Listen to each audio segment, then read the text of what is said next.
there are synchronicities, but we're not in control, and we can't predict them necessarily to try to, give ourselves a leg up, or give ourselves an orientation that makes us feel more comfortable with how things are, where things are.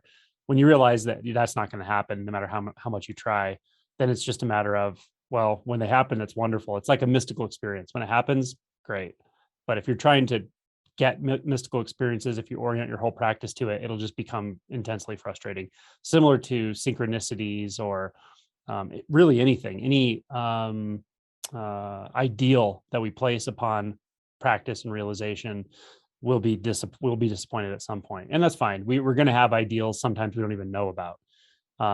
They just feel like some kind of subtle fixation until they drop out, and then in retrospect we realize, oh, I see, I was holding on to that a certain way. It's fascinating. It really is a fascinating thing. But as far as the realization itself playing out, it's unnecessary to understand how and why they work, is what I would say. But you'll see more and more of it. It just happens that way. It's really interesting. Very similar topics will come up among big groups of people, like all over the world at the same time, that last a week.